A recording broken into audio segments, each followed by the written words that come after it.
YouTube's still thinking about it. 115? Did I get it right? 115. Yep. Yes. Base. Data. Okay. All right, and YouTube now says it's live. We are live? I think we're live. I think we even have sound. Is it more zoomed out today? I feel like we're smaller. I think so. There's some Pretty dead much the same space because here. I base it based on the Oh, okay, got it. I'm looking at the Instagram. Oh, all right. Good morning, everybody. Thank you for joining us for the 034 Motorsport live chat. I think that's what it's actually called now. We are here to answer all your hot burning questions about 034 Motorsport, products, services, history, philosophy. You're angry at us and we've upset you or let you down in any way. We're sorry. We'd like to make it right. We're here to learn from our experiences and our failures. What else? I'm Javad Shadzi, and this is Nate Stewart. And I think Nate needs a new title. I'm gonna give you a new title. Oh, sweet. All right. But I'm the CEO of 034 Motorsport, and Nate is the director of software engineering. All right. I think that would be a good title. Yep. Or maybe the VP of software engineering. Ooh. We don't have any VPs here. Yeah. Down for the VP title. Yeah, we do have a COO, so you'd fit well in the C-suite here. Sweet. All right. And so yes, please enter your questions into the browser of your current choice and experience. Yeah, we're on Facebook, YouTube, and Instagram. Yeah, and if you're listening to that, you probably already know that. So just start typing if you'd like, and then our marketing team will transcribe your questions into Telecommunication my iPhone here. So I'm not actually watching Instagram Reels right now. I usually am, but not right now. For 1 hour, I take a break. I am. Yeah. Nate has one too. So Nate's usually has Reddit or something like that. Yeah. Okay, did I miss anything? We good? All right. You on it? Okay, cool. They're coming in. All right.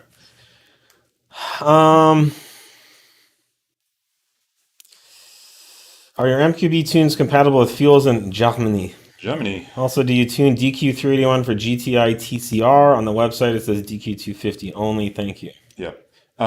Yes, we have quite a few DQ381 calibrations up and on the server already. Mm-hmm. We will have much more up on our website posted very soon. I keep saying that, but it's coming. We'll get them up there. But yeah, we do have a number of DQ381 files ready to go. You can contact us if you want specifics. We would need to know your exact software number, but chances are good we can get you covered. As for the fuels and compatibility, everything we list is based on the U.S. RON and basically anti-knock index. And there's, depending on your country and your exact regional specs and how they label it, you can correlate one to the other. But yeah, we have a number of octanes for these files that have been used worldwide without any problem. So we should be able to get you set up with something that's not a problem. Great, yeah. Any talks on upgraded rear axles for the B9? So it sounds like there's been a handful of failures on the RS5 and SQ5, which have higher. It's possible that it has something to do with a higher final drive ratio. The SQ5 is a lot heavier. Vehicle weight is typically more tire. So it's something we're going to look into. We actually are part of the MP group, and they actually make torsion beam springs and axles and things like that. And a really good axle is basically a torsion spring to a degree. You don't want it to twist quite as much as that, but a good axle should have some spring in it. It should be made from a chromoly or spring steel that has some torsional compliance. Probably not something we'll release real soon, but in the future, I would say for now, replace with a good known factory axle. The aftermarket axles, if they're even available for these cars, are typically fine for like the average consumer daily driver kind of stuff. But the factory stuff is the best. So if you're breaking the factory stuff, that's kind of the best option right now. Had a hell of a time getting the B9 RS5 up on jack stands. Are you guys aware of reasonable jack points? I don't think there's anything weird about that. It's a normal... Yeah. It's got the Audi... I mean, for years, I'm not sure if all brands do this. Audi and Volkswagen have dimples along their rockers. to find basically where you're supposed to go inboard from for your jack points. I don't believe the SQ5 is any There's different than that. probably I don't know, I haven't looked at it, but there's probably a tool out there that allows you to insert into that point and give you a jack pad. Yeah, there's sometimes there's stuff like that, but I can't think of anything. No, I'm weird sure on there's the a B9 chassis. there's probably a factory tool for that. So, but I don't really work on cars that much anymore. We have an amazing ZTF. Oh, I was just trying to think. We had the SQ5 in the rack last week, and I can't. Yeah. It literally we just set it up and rack it like a normal car. So I've jacked up a number of Audis in the last year or two on factory jack stands, and that went just fine. yeah. I see you posted about your upcoming S34 intake for the B9. Are there any performance differences between the current P34 and X34 offerings? So this week we did a sneak peek on our B9 SQ5 S34 intake, which will be a lower cost but very high flowing, high quality option to our current X34 that's available, which is a carbon fiber closed box. We do our best to post performance data for all the intakes, including CFM, airflow. Typically, the S34 intakes flow very well because they're very big open filters that connect with a large bore silicone hose. All of our intakes flow very well. The P34 flows very well. So stay tuned for more performance data when we release that. We are working on a S34 for the B9, which will be dubbed the super duper intake. And this is a legit 1,000 horsepower, no restriction intake for kind of the big turbo market that's rapidly growing.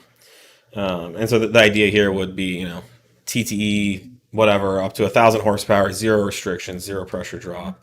And then even that intake would easily support, 11, 12, 1,300 horsepower as well, with maybe a slight pressure drop. But it's just a very big open format intake. And that's a few months out. But our current P34 and X34s all flow very well and flow easily well enough for TTE 710 or 810 horsepower levels. So this is just kind of, we're anticipating the future where cars are making, 1,000, 1,500 horsepower. We'll have an intake just for that. There's a question about Dynamic Plus springs. Are spring sleeves required? Why do you only include spring sleeves with some of your springs? Okay, so let's talk about spring sleeves real quick. So in order to lower a vehicle like an Audi, but prevents the spring from being loose when the suspension's at full droop, we have to put in coils that ultimately stack down on top of each other. So what happens is the coils actually touch each other. So that because there's no space between the coils, the car becomes lower. However, when the suspension is unloaded and at full droop, those springs expand and keep the spring from rattling. What happens is if, let's say you're driving, you get airborne, your front suspension drops all the way down, and the spring's loose, the spring can go like this, and then the car comes back down, and now the spring is it doesn't reseat in the hat properly. So in order to prevent that, we make sure that the spring is always tight at any suspension droop level. But what happens is because the coils collapse and touch each other, as the car is going down the road and there's these kind of micro movements of the suspension, the springs these coils that are stacked will start to click against each other and make little clicking sounds. It has no adverse real world effect to anything other than your head. If you were, well, it's a little bit of noise you can hear in some applications. Well, what I was about to say is if you were deaf, you wouldn't notice and we wouldn't care. But since you have ears that hear and a brain that cares, we have come up with these spring sleeves, and we didn't invent this. Other spring companies have been doing this for years, and these are a very durable rubber material that's open on one end, and they just kind of clamp around the spring, and they go between the coils that cause the noises. So, and that's typically the coils at the top that stack. We supply all of our springs that need them with spacers. I have heard that people, and I see that people buy our springs and they also buy spacers. The spacers are cheap; they're like $11 a pair, so it's not the end of the world if you buy extras. But you shouldn't need them, and we have already predetermined which springs need them and which springs don't. Not all the springs need them. Not all vehicles in the world need tires. Some vehicles just float on the water. Some are propelled with rocket fuel into the sky. But the cars that roll around need tires, and the springs that rattle on each other need spring sleeve spacers. So if you get some springs from us and they don't have spacers, you can install them confidently, knowing that we didn't determine that they were needed. However, if you go to our product page, it will tell you if spring sleeves are included. So if the product page says they were supposed to be and you didn't get some, then by all means contact us. But feel free to check the product page. If the product page doesn't say anything about it, you don't need them. Some people buy extras and put two. Technically, these are about a 16th inch thick on each side. And so they could raise the car about an 1/8 inch. So if you wanted to raise your car an 1/8 inch, you could just keep adding these in. Yep. And I think that's probably what some people are doing. And you can kind of fine tune the ride height that way. Not recommended. It's certainly not our intention for you to do that. So the spring sleeves simply prevent the rattling. And these are very well thought out. There's even holes in them. So if water gets in there, the water can drain out to prevent your spring from rusting. Yep. Holes should go on the bottom. Well, they're on both sides. Holes should go wherever you put them. So the water will come in and it will go out. So anyways, that's what that's all about. And that's what coil stacking is. Yeah, and it goes, with almost every spring set out there. If you buy like coilovers, generally you'll get these, they're called helper springs. Right. Same thing. It's a super light, basically passive spring that goes in just to take up that gap. Yes. That's a great point. So you see helper springs on coilovers. We don't do that with springs. Our helper springs are the stacked coils. Yeah. Helper springs are so soft that they don't rattle. Once they're collapsed, they're pressed together so firmly that they never move. The coil stacking on these type of springs, they stack progressively less as you go down the spring, and so usually it's the first two springs that touch. Sometimes they'll just barely be touching, and they'll do that. Someone's asking about NVH on our Dogbone mount inserts. So we have a whole line of Dogbone mount inserts. We pioneered this product in aluminum. Before that, they were made from poly, and they would not last very long. Also, the poly wouldn't really do that much stiffening. So we found aluminum was a great material for this. We've been selling most of these inserts, like for the MQB and the earlier PQ35 cars and things like that, for a long time. This is a proven product. We've sold tens of thousands of them. They're in tens of thousands of cars around the world. There is some very, very slight NVH that's added in some of the applications, especially like the Mark 7 application with DSG. You can get a slight amount of NVH when the car is in reverse or when the car is stopped, and just as you accelerate and the clutches engage, you will get a slight amount of NVH. NVH is very much a perception, and it's different from person to person. Some people can withstand and enjoy tremendous amounts of NVH. Some people are bothered by even the slightest amounts. I would say, generally speaking, if you're super concerned about NVH, you should probably not modify your car. And you should probably buy like an A8 or something like that. There's always compromises. We talk about this a lot. One thing, sorry, I was reading some comments here, I don't know if we touched on, is improper installation is very easy on these. We try to make it as foolproof as possible, but it's still possible if that mount isn't lined up right. When you tighten it in, there's some hard plastic contact points in there. There is. And if things aren't lined up, or if it's really tweaked one way or the other, you can actually interfere with that at the with a metal to a hard plastic interface, and you'll get a lot more buzzing and vibration of that. The other challenge is when you take the dog mount out, the motor just swings, right? It just pendulums. And so what you don't want to do is torque the bolt through the center of this if the motor is really loaded up one way or the other, because that's going to tighten the mount in a compressed position, and that compressed rubber will transmit more NVH. So what you want is this to be tightened and located in a relatively neutral position. So you want to get everything back in place, get the bolt started, and then alleviate the weight off of the motor off of the mount, tighten the bolt, and tighten this in a relatively neutral position as much as possible. Yeah, and they're pretty easy to, they literally kind of rock back and forth. It doesn't take much to move it around. We do have very rare reports of excessive NVH, and it's almost always there's something like the plastic molding in the Dogbone mount is not like quite dimensionally correct. And if that plastic from the outside of the Dogbone puck is touching this, it will short circuit vibrations right through the mount. Normally vibration should go, up through the insert, through the rubber to the subframe, and then they'll be greatly dampened. But if you don't do that, you will get a lot of vibration transmitting directly through, and that's essentially called a short circuit. All right, what else? Some nice comments here. All hail 034 Motorsport. Thanks. Thank you. We appreciate that.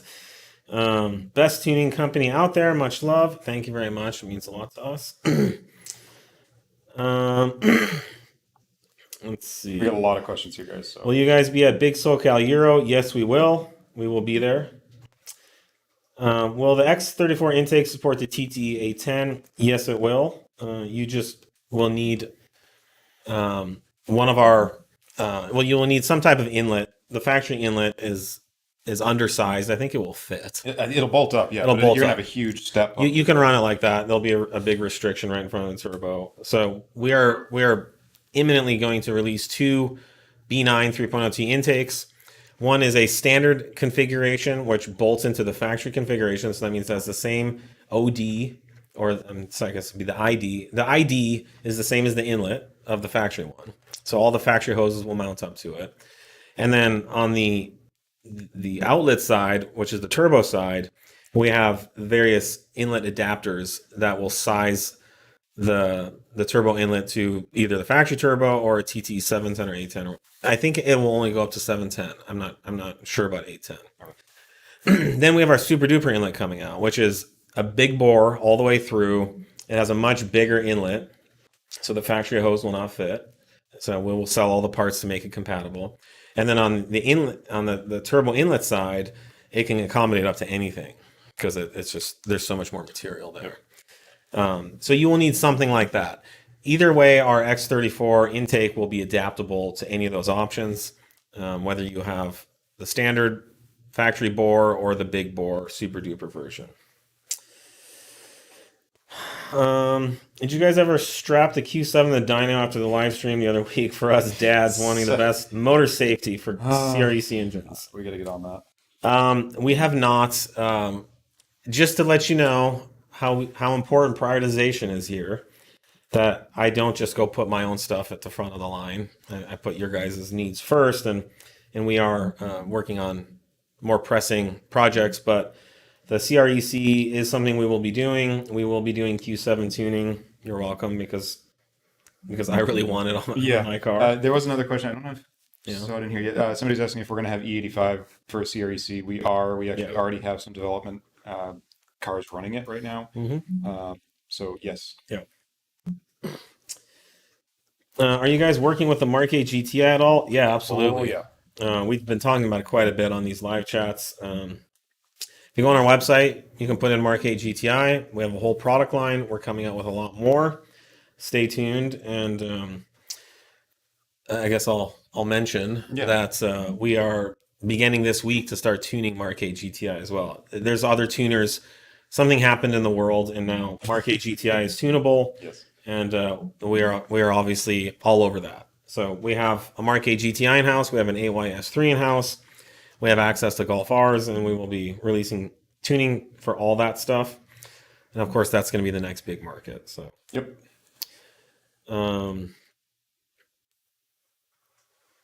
Is Stage 2 Plus for B9 available for 93 cars? Yeah, there's 93 really, octane. yeah, there's no difference on that. We weren't fuel pump limited on the 91 and 93 files, so it's there as a to complete the roundup of octanes, but performance wise, you're not going to notice anything different. We're not targeting different loads, different fuel pressures, or anything like with that. The reason for that is, as Nate mentioned, but I'll reiterate or elaborate, is that E85 requires about 30% more fuel volume than gasoline.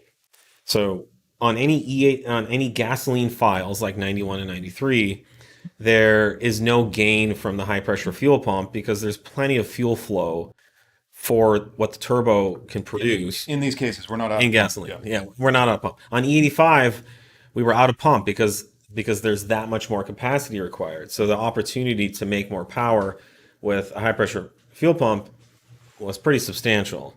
The dyno numbers that we advertise on our site don't accurately represent the real world effect of this change. It's going to feel like a lot more power than what our advertised numbers suggest. The reason for this is it's a broad increase of power under the power band from like 2,700 to over like 40, almost 5,000 RPM. It's more horsepower and it's a lot more torque.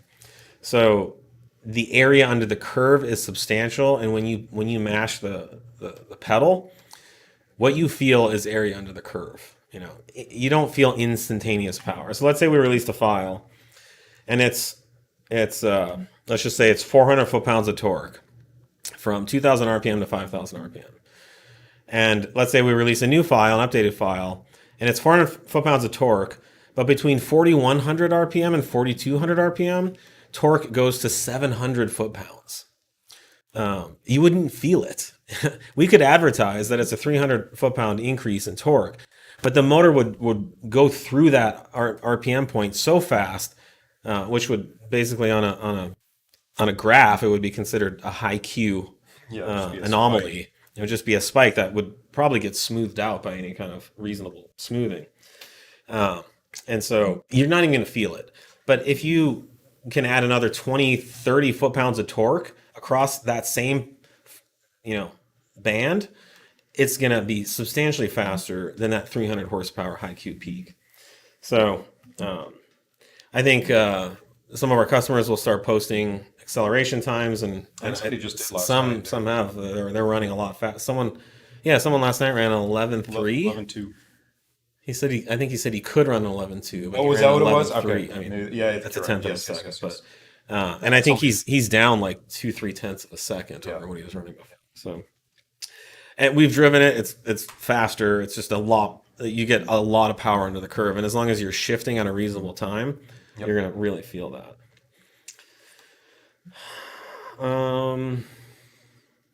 Was there a current revision to B9 S4 Stage 2? Flashed my car back to stock last week to check something and went back to Stage 2.2.1.1 and pops and bangs are pretty extreme. Maybe it's in my head. I think there was Stage 2 version 2.1. Oh, okay, sorry. Yeah. Well, there hasn't really been any updates, especially on any kind of crackle over on stuff on those in quite some time. So I don't know what version you were coming from. Maybe you were on an old version. I honestly don't know. You can always email tuning at. We can look at the history of your, of your specific vehicle. But no, we haven't really dialed anything around on the crackles in quite some time. Yeah. Good day from Australia. It's 4 a.m. here, and this is my first time watching the live. Love what you're. I hope you're still with us, but if you went to bed, I wouldn't blame you. No. Welcome and thank you from the Northern Hemisphere. And you can watch any of our lives anytime you'd like on our YouTube channel. So don't lose too much sleep if you don't. But we love having you. Thank you. Will you release a super duper intake for the B9 RS5 or only for the 3.0T? Yes, I'm sure we will eventually.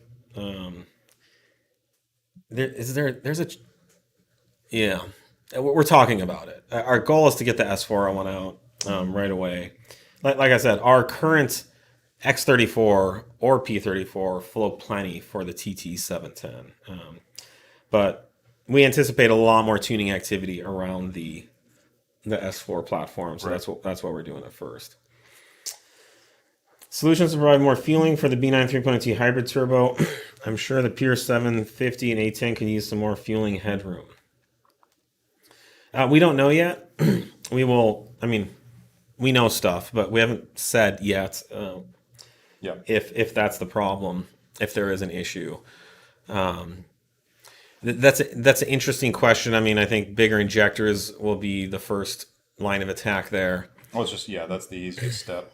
Yeah, but getting more fuel out of a high pressure fuel pump is not an easy proposition. It would basically require an external high pressure fuel pump, like a belt driven unit, like what BMWs have. Some of the like the E92.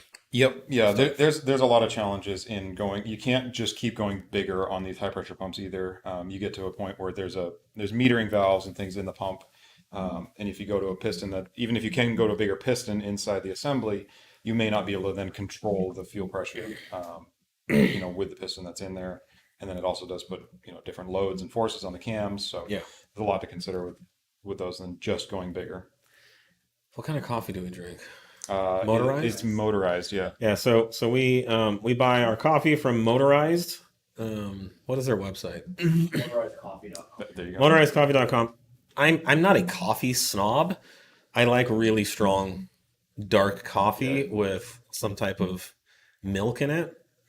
And so I have oat milk in here, but I like the motorized coffee. It's very strong. I would say it's like it could be like a French roast or something. It's on the dark, Yeah, we've got a couple of different roasts. tasty side. I hate weak coffee. I'm not a snob. I just don't like weak coffee. Yep. So I want to taste that shit. But yeah, we drink that here and we like it. Check them out, and I think they're car guys and stuff too, which is Yes. Yeah, all of their stuff is automotive performance leaning on their marketing. Is there a big difference in the Stage 1 plus TCU and Stage 2? Stage 1? I guess there's Stage 1 TCU and Stage 2. Okay. Yeah, there is quite a large difference. I'm assuming I'm going to go based on this is probably likely B9 Right. S4 or RS. I mean, it could be a number of ways. Yeah, but yes, there's a very noticeable difference. You're going to get a lot faster shifting speeds at high acceleration rates. More optimized shift points is the biggest thing, and you're actually going to notice it may be counterintuitive, but if you're on like E85 in those files, you're going to have lower shift points in stock, and that's by design. That's actually going to get you the quickest acceleration by using the broadest amount of power we can out of there, because the turbo does start to taper off up top. So, yep, there's a pretty substantial difference, and I think anybody who asks will say they certainly felt and appreciated it. We called it Stage 2 for a reason, and you can read about all the differences on our website. Why do some people say not to run only lowering springs on a B8.5? Do you think the Bilstein B8 shocks would be a combo with your lowering springs? People say all kinds of things. They're probably basing it on kind of the conventional wisdom that if you run a stiffer spring, you should run a stiffer shock. This was very much the case when I first entered the tuning industry in the 90s.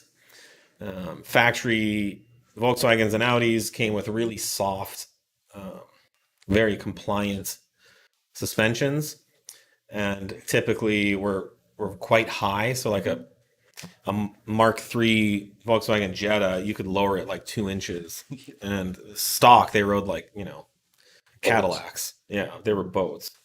So we would sell lowering springs and Conies or Bilsteins or KYBs, and we would put together packages.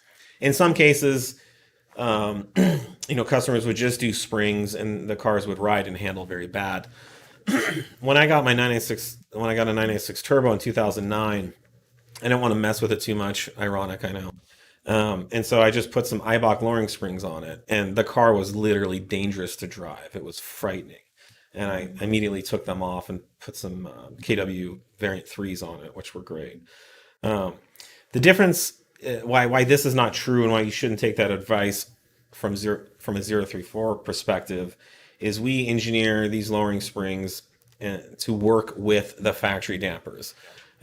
Modern Volkswagen Audi vehicles, I'd say going back to even the B5 era, come with very high quality dampers. The newer cars with the magnetic ride and the other one, the dynamic switching, DRC, they're very high quality shocks. I mean, these are world class dampers. They're as good as anything that Bilstein or Coney puts out as far as quality goes. Some of the aftermarket stuff's going to be valved more stiff. So you can't just use the conventional wisdom and say that, put a stiffer shock or strut with the 034 Dynamic Plus lowering spring, because we've designed these springs to work with the factory dampers, and we've designed them to work very well. I mean, you can track your cars like this. We've won tuner competitions with just our springs and the factory shocks. Like the R8 comes with really, really good Sachs dampers. All the new stuff does. It's all really good. So could a Bilstein work? It's possible. We don't really recommend that. We don't. If you need to replace your factory damper, we would recommend you just get another OEM one. But we just haven't spent the time, because the results we get with the factory stuff that you already have is so good. Yeah. We really don't want to ask you to go out and spend another $1,000. We may at some points, but I think a lot of what happens in the aftermarket is we could sell them springs, they think they need them, or we could sell them shocks and struts, they think they need them. We will make them and sell them, and you guys would buy them. We're just here to say you don't need them with our springs. We optimize everything as a package. You've indicated the reliable torque limit on the B9 S4 is around 600 foot-pounds, and that rods are the weak point. Will you ever sell beefed up internals? Yes, we will release rods at some point. We haven't seen the need for them yet. There's a lot. There's no, and a lot of that, time. That indication is kind of a rule of thumb we sort of go by, and until we push a bunch of motors past that to know exactly where that lands, that's kind of what we shoot for, and that's in most cases around 100 foot-pounds per rod. Generally at the wheels, you can get away with that. Is there a way to adapt your super duper throttle body on the C7 A7 3.0T? No, we are working on that right now. Our current adapter does not fit. Yeah, I think it hits the secondary false fire. It hits all kinds of stuff. So it's not a very big market. So casting a whole new one isn't a great option for us. So we're currently evaluating, seeing if we can take our current casting and machine it a little differently to clear. But it's probably not going to work. So we would definitely like to support that market for you guys, especially the Q7. I think is going to have the same problem. So yeah, we're working on it. We will do our best to do that. Speaking of CRECs, someone's asking, do you foresee future developments on this platform? Uh-huh. Yes, as we've been talking every week, we are working on it. We have cars. We have a whole new configuration, a whole new update to the file. Yep. We'll release E85. CREC is a really great potent application. What TT info can you speak to as far as challenges it presents or advantages? It's 100 more horsepower of airflow. TT810. Yeah. Sorry, did I say? I just said TT. The TT810. It's 100 more horsepower of airflow. That's all you can say right now. Yeah, we talk about it a bunch too. Generally, as you go bigger in turbos, your considerations change. Where the smaller the turbo, generally you're gonna have much more torque to deal with. And as we just mentioned, we kind of have a torque limit we try and stay at or under. As you go bigger and bigger on the turbos, that peak torque, low end torque, generally gets softer, but it'll make more torque.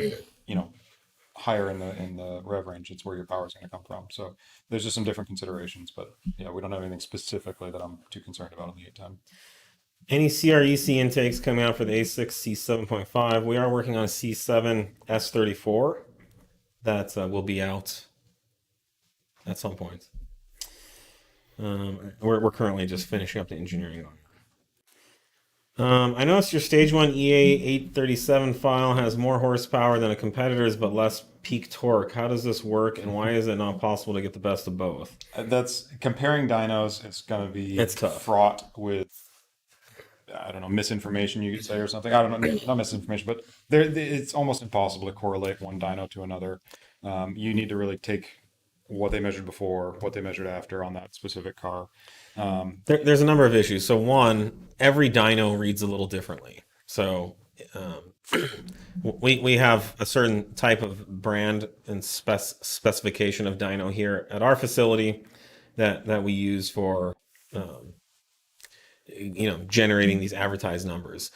You could bring a different brand of dyno and put it in the same facility, and it would read differently, some amount. It could just be a little bit. It could be huge difference. Yeah, and it's not necessarily a static No. percentage up or down. The whole power curve can change too. And the amount of, for example, even on our dyno, the amount of load we put on the rollers will vastly change the horsepower from load to load. Even what gear we run in, can change. So there's that. Then there's I'm just going to say it. A lot of companies just lie. They make up dyno numbers, or they exaggerate or inflate the numbers. I'm not pointing any fingers. I'm just saying this goes on. It's really easy to do, and customers eat up big dyno numbers. The sad truth is, the more you lie about it, the happier people become. Until at some point, if they ever find out, or if they're told, or they can be somehow proven that they've been lied to. Even then, like, so many people just want their car to make a number. They Like, do. We struggled with this when we used to do a lot of public dynoing and dyno day stuff, and people who were perfectly happy with their car, car's fast, it's everything they want it to be. They get a dyno number back, and they're somehow crushed by it. It's just like, you have the same car, it's the same performance, like just some like imaginary internet number that you were expecting didn't come out. The best analogy I can make, I'm sorry if this offends anyone, but let's say there's a penis length measuring gauge, okay? And there's two brands. You can buy them both on Amazon.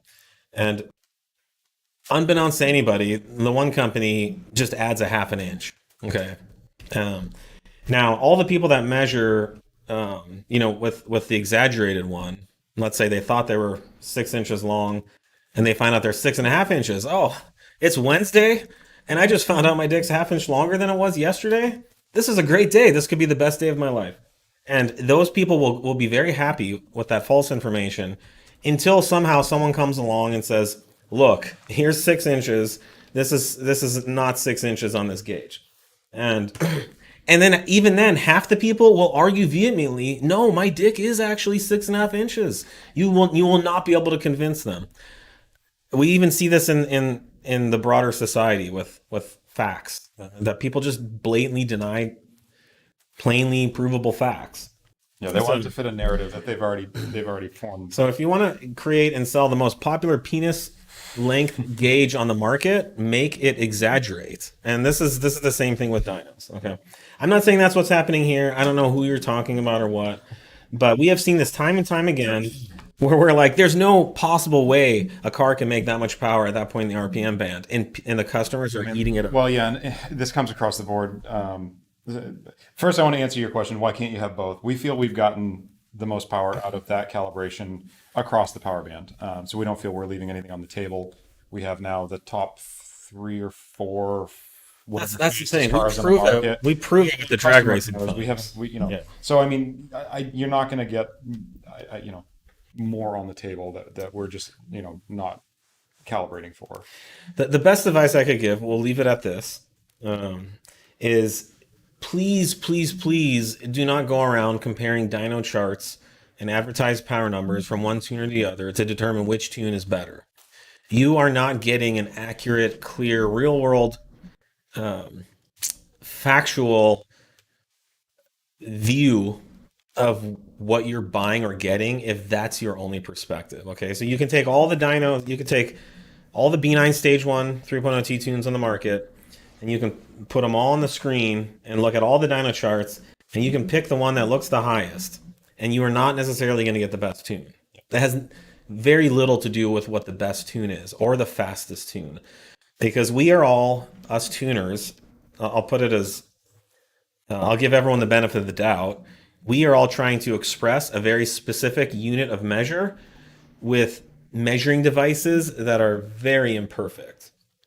And so this is just one perspective of what you will get. You can look at the dyno chart. You can see that we have broad power increases over stock. You can compare our factory numbers to our elevated numbers. This is another thing. Another one of our competitors, they artificially increase the stock horsepower. So if Audi says it makes 350 peak horsepower, they'll say, "Oh, we measured 370," and so that they can build in 20 additional horsepower onto their gains. We don't do that. So all of our dynos are based on the factory power ratings, and then we tell you the increase over that. But please go on the company's reputation. Go on the fact that they've set record quarter mile times. That their customers broadly produce fast, draggy results. That they stand behind their products. That they're not blowing up motors. That they're upfront and honest with you about what they do, like we are here on the live every week. That they really care, and they actually, there's like real enthusiasts behind these tunes. That's you have to factor in all that stuff. And the dyno sheet is just kind of one thing. Honestly, price. All of our prices are made up. Once we create these tunes, we're just selling software, and so we're trying to pay off our development costs. But even the most expensive, and you can buy cheap or expensive, it's not indicative of what you're getting. So you have to take all these factors into account to make a great decision. Sorry, no, it's good. What's your process for making sure your tunes are reliable? Other than the excellent engineering and development that we put into these files, I'd say the number one thing that we have to do is just to put lots of miles on these tunes. We do everything we can to try and drive them as hard as and as much as possible to every condition. We try to break things. Yeah, we're on track with these things more than I think any other company I know of. Definitely. In a bunch of different conditions with a bunch of different cars. I don't know how many other SQ5 B9s I've seen getting hucked around tracks by quite competent drivers on every level of tune we've got. So the tuning we've got. I mean, Death Valley is 7 hours from here. With Lake Tahoe, doing runs up to Tahoe when Sierra we can. Nevada. So I mean, we try to hit as many conditions as possible. And as many extremes as possible. We could release these things. Knock out a tune, get it done in a day, and ship it to you. That's where basically what a custom tune usually is. But that doesn't mean that it's been tested in all these situations. Yeah. And even Audi does this. Volkswagen, Ford, Chevy. You do the best engineering that you can. Use science and the scientific methods to arrive at your conclusions. You do testing, and then you just go drive. And it's the manufacturers, they put millions of miles. They're testing, and they do the same, much greater extent, but they do the same thing. They're out in these conditions, real world. They have to be. Yeah. They've got cars driving up to whatever altitudes they can and whatever temperatures and conditions they can, even though they've got world leading climate controlled dynos and boxes. All right, let's keep going. This is a lot of questions. Oh yeah. Any expectation when 2022 S4 B9.5 will be supported for TCU Stage 2? I don't, unfortunately, right now. We are working on it. This is a new security hole that was basically patched on the later transmissions in the late 22 build cars. The good news is you can do the ECU for now and the TCU. Yeah, and we're going to be releasing a slightly different ECU for you as well in the meantime. That is coming. I'm hoping that'll be in the next weeks. Will there be any bigger charge pipes or an upgraded intake manifold for the B9 3.0T? We are working on charge pipes. Simply the factory plastic ones just don't hold up to the boost pressures of the bigger turbo tunes that are coming out. So we will be doing that. I think there's an issue with there's like a hose that keeps popping off. And the factory ones are super cheap. It looks like something you'd buy for like a rain gutter application. Salt blow molded plastic. So will Sport Cats and downpipes survive your Stage 2 plus crackle tune? Stage 2 plus crackle tune. I don't know what application you're talking about. But in general, yes. I mean, if our tune, well, it depends. If our tune is specified for running a sport or race cat, then yes, it will survive. If our tune is for a purely racing application with no catalytic converter, then do not run a catalytic converter. So that's all you need to know. What horsepower do you get on a B8 SQ5 Stage 1 ECU and TCU? I don't know off the top of my head. It's on our It's on our website. We I don't know if you guys want those to pull it up. numbers. They correlate pretty close on B8 SQ5 versus the S4 and S5. I mean, it's going to vary from car to car depending on wheel tire package and Well, it's the variation. the variation, the final of the drive, and all vehicles, that stuff. but will affect it some. But At the engine side, it's the same. they're identical. Yeah. Yep. It's just going through your drivetrain and tires that are different. It's absolutely the same calibration between an S4 and an Q5. Does the silver tip spark plugs, the brisk spark plugs for the B9 S4 have real benefits over the OEM Spark Plug? We've talked about this quite a bit. So there's nothing wrong with the factory spark plug, and in very few, if any, of our tunes do we specify a change of spark plug. There's a lot of kind of BS out there about like spark plug tuning and stuff like that. We brought the brisk markets, the brisk plugs to our product offering because they offer a really nice way to change heat settings. If you want a hotter or colder plug, they have a full catalog of every heat size you could ever want. And so for a tuning application, if for some reason you'd like to run a cooler plug, you can. They're very affordably priced, especially compared to factory plugs.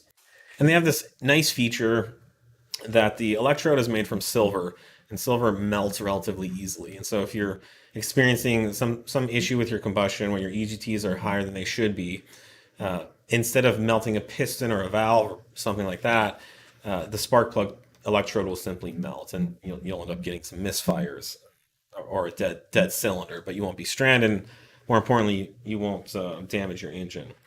I actually saw we got a bad review recently on one of these plugs because they said they were running someone else's tuning, and they said they kept melting the spark plugs. Oh, really? I didn't see that. And they blamed the spark plugs. That's not a good sign. And so we responded, letting the customer know that's actually a safety feature built into the spark plug, and they should probably figure out what's wrong with their tune. Yeah. Or they could just buy ours. So if you have a perfectly good running engine with factory spark plugs, you don't need to go out and change your plugs. But if you're going to change them, the brisk plugs are an excellent option. And keep in mind, these are race plugs too, so they're not going to have the as long of a life typically. Yeah, you'll have to change them. It's going to depend on the application as to what you get for life out of them. But with any race style plug, they're not designed to be a the same lifespan as the OEM stuff, the exotic materials. Is there really no stage 2 tune for B9 RS5? Can you at least remove the check engine light for those of us running a high flow cat? Nope. There is no stage 2 because we could not measure any power gains over the factory catalytic converters. We put in our high flow cats, and with the factory turbos, there was zero power difference. So full 2+ E85 file. So you should take out your high flow cats and put the factory ones back in, because you're not gaining or benefiting anything from them at the power levels that you can run on stock turbos. This will likely change with 720s or bigger turbos. We haven't confirmed yet, but generally speaking, there's no reason to run a stage 2 file or run a high flow cat if there's no performance benefit. And at that point, you're just driving around polluting more for no reason and getting soot on your bumper. And it's funny, like, I'm very sensitive to smells, especially from cars. I'll be on the freeway and I could smell a car in front of me has a coolant leak, and I know every time I'm behind a car with a high flow cat or God forbid it's catless, I can't even get close to them because it's just. I spend a lot of years on the dyno huffing combustion fumes and byproducts, and I'm really sensitive to it now. I could never sit on the dyno like that anymore. Well, especially a well ventilated one. Well, yeah. Back in our dark The cars you guys are tuning now are fine. Yeah. I'm talking about like race cars with side exit exhaust. Like you couldn't see 3 feet through the room because there was so much smoke in there. We had like basically flame fronts on our dyno wall. Yeah. Some of these cars. Dyno dick's a thing. That's I've heard. You could actually be in such a smoky, dirty dyno that even your dick smells smoky. Trust me. Just this. Ask me how I We're gonna know. have to put a NSFW stamp on this video. Is the jump difference? Is the jump between different fuel grades the same? So, for example, between 87 and 89, or 91 and 93, or is it diminishing returns the higher you go? I mean, in theory, it's essentially the same, but I mean, we're not going to exhaustively test down below any recommended octanes, and all of the motors we're working with these days are 91 and up. I'm not sure. So- Other than just curiosity, I'm not sure why they're asking. Right. Yeah, I'm not sure where you're going with that. I've heard a lot of misconceptions out there on like the effects of octane and what they do to like fuel economy and things. I'm not sure if that's why people try and run like a really low octane just because they think it's going to get better economy or some fuel economy. But And it's it's hard to say like between 87 and 93, but if you go from any of those like street fuel to say like 110 or 115 octane, it's dramatic. And then you basically see that effect in the 85 where the amount of power it can produce is like 30-40%. yeah, you just get basically you're not knock limited anymore. You're into the point where you can run the timing profiles that you want.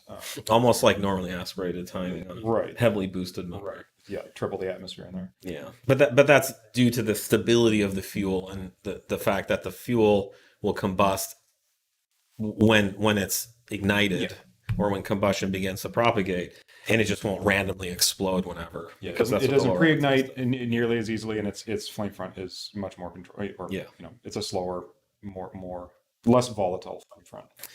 It's like a coworker, one who's like a volatile, you never know what they're going to do, and another coworker who's calm and has a constructive, healthy demeanor. You can get a lot more done with the one person, and that's the higher the octane fuel, the more the better demeanor, the better it gets along with its coworkers, and being the spark plug in the air.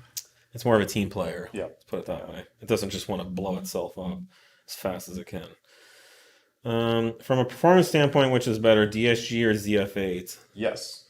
I don't think there's a difference as far as like acceleration. Yeah, I mean, you can get into the nitty gritty. The ZF8 is generally much heavier, I think, than some of the DSGs. But I mean, as far as a shift speed and torque holding these days, they're both pretty damn comparable. I would say the only thing is like on a racetrack, the ZF8 is incredibly good. It's just not as good, I think, as a DSG. I agree completely. Yeah, But it's very good. I've not yet driven a ZF8 that's been quite what I wanted on like a road course. But I was pleasantly surprised because when the B9 S4 came out and Audi announced that it would have a ZF8, I was pretty pessimistic. Yeah, because I mean, with what we'd done with the DSG on the B8s, it was, I mean, they're a fast transmission now. But that car is a blast to drive on track with the ZF8. It's just a DSG can just be programmed to shift more like a racing transmission, and it's And you've got true dual clutches there. So there's just some inherent differences, especially noticeable in like downshifts. Rapid downshifts is kind of probably be the most noticeable thing. The straight line acceleration, it's a wash. No, straight line, the ZF8 is great. That didn't used to be the case. Like the 4-speed Tiptronic or the 3-speed, those were pretty bad. Yeah, even these ZF8s, I mean, you get full rev match downshifting and whatnot, just like the DSG. So and the main thing is they stay engaged off throttle. So you go into a corner and you lift, you can get back on the throttle and the power's there. It doesn't have to, the torque converter doesn't have to like re-engage. It doesn't unlock and lock. I have an 8V RS3. I have your Camster kit and lowering springs. Do I need the RCO? I drive the car and track occasionally. So the RCO ball joints will they will help correct the roll center of lowering your car. You don't necessarily need more camber, and so if you do add the RCOs, it's going to add more camber. If you're okay with that, or you feel like you need that, then it's a good thing. Now we are imminently going to release a strictly caster mount. And so it'll be a strut mount that only gives caster, no additional camber. And that we're coming out with that so that you can combine that with the RCO ball joints. And then so you can get your reasonable amount of camber, like up to 2.5, 3 degrees through the ball joints, and you get even more caster from the strut mounts. And so if that's a direction you'd like to go, that could be a nice configuration. I think it's safe to say we're going to have more front suspension alignment configuration tools on the market than anyone by far. Yeah, and it's really cool. It's I'm really so cool. excited. It does take some education and potentially trial Yeah. and experimenting to figure out what you like and what is going to work for your setup. Yes. But you're going to have a lot of options. So no stage 291 octane for RS5, but will there be a stage 3? Yes. Yeah. There will be a stage 3 because the stage 3 actually makes more power. And that's a turbo change, and Just- we'll need supporting mods around it. Just to help clarify the logic, if there was a stage 3 turbo and we put it on the engine and it made no additional power, then we would not release a stage 3. And also, either. I mean, we'll see. I'm quite certain there's going to be a benefit to this, but if you put a bigger turbo on and the stock, catalyst and whatnot don't make any difference, still, we're likely not going to do a tune for that as well. But that's it. But we would still have a stage 3 tune. Stage with 3 is factory going to be, cats. it's going to be factory cat, which, right, if there's no reason, if there's no performance at a racing application. So this isn't a stage issue. This is an issue with do the high flow cats make more power or not? If they don't make more power, then we're not going to release a tune to support it. What is the NVH difference between street density and billet motor mounts for the B8 S4? It's going to be pretty substantial. So the street density mounts will be pretty much, the NVH will be similar to stock. Yep. You might notice it, like I said, in a few spots in the power band, or a few different shifting conditions. The motorsport, we have the street sport motorsport mounts are not terrible. No, Nate has them in his. I've been running them in my car for years. But every time I get in your car, I notice it. Yeah, you notice just like, it oh, okay, at- this at- has those at- mounts. The only time I notice it is, sitting at a stoplight, first thing in the morning, backing out of my driveway, and then once you're moving, it just feels really nice and connected. But you don't get a bunch of NVH. As far as like the performance and the shifting feel, I mean, and the 3.0 T FSI supercharged motor is just a neck snapper, and then when the engine doesn't move, when it shifts, it's even more the power, transfer of power is it's just very instant. noticeable. It's just a finger snap, and If you're concerned about NVH, definitely go for the street ones. If you think you might not care and you just want that performance, then go for the street sports. They're not bad. They're really not. They're totally livable. I don't know that my wife even knows they're in my car at this point. Like, it's just She might it's even just a like tune. them. For the B9 S4 S5 for stage 2 plus, will there be dyno numbers be posted? So we did post. It's a tough thing because this. We did post dyno numbers. We haven't posted dyno curves, and we may not. It takes a lot of time to go back and do all that testing and configure all those charts. Yep. For now, we simply gave those numbers. I believe some of our customers are doing some before and afters now, so those will be out there. We haven't decided yes or no, but we may. And when we say it takes a bunch of time, I mean we've got to get a vehicle back to the exact configuration we had for the previous data collections to get everything to line up. Otherwise, our base numbers are going to be a little different than the previous stage 1 or stage 2, and I'm talking everything has to match. And then get your deltas from there. Which we've done on a couple of cars here, so we have a good average of the increase. It's what we posted. Real quick one. Someone says B9 S4 on stage 3. Can it be safe to return to stock to service at the dealer? Yeah, absolutely. You can just unbolt everything, take it back if that's what you want to do. Everything from us for stage 3 is direct bolt on, bolt off. So you would just you don't even need to change your injectors. You just swap the turbo, swap the map sensor back, Sensor stuff, and flash the ECU back to straightforward. stock. I mean, there's going to be some other stuff that's going to be a little more noticeable, like the intercooler. That's a little more work, but I mean, nothing you can't do. Oh, so many questions. Sorry, guys. We're running out of time. We got literally a page of questions left. So. Yeah. Let's see if there's anything real quick that we can do. Do you know about any coolant leaks for the B9 2.9T via intercooler or water pumps? I've heard nothing. No. Anything's possible. Coolant likes to leak if it has the Likes chance. to find ways out. And I mean, with air to water coolers, intercoolers too. I mean, there's a lot of pressure differentials and potential for leaks there. I have a base model A4 2009. What is a sensible way to tighten up the ride suspension for everyday driving without making it feel nervous? Unfortunately, we don't have great support for that model. That's a B7? No, 2009 should be B8. B8? Oh, it's a B8. Wait. That'd be like the same as what we're doing on the A5. Yeah. Okay, so we have our rear sway bar. You should definitely do that. But we are coming out with lowering springs, Dynamic Plus lowering springs. But again, we just don't have a good complete. No, a package lot for of it on the those A4. cars. I don't know what your maintenance has been like, or with the vehicle's history, but control arms go a long way on those cars. Yeah, definitely Just to get everything tightened up and firmed up. The front control arms. Yep, the sway bar will certainly liven up the car. Mm-hmm.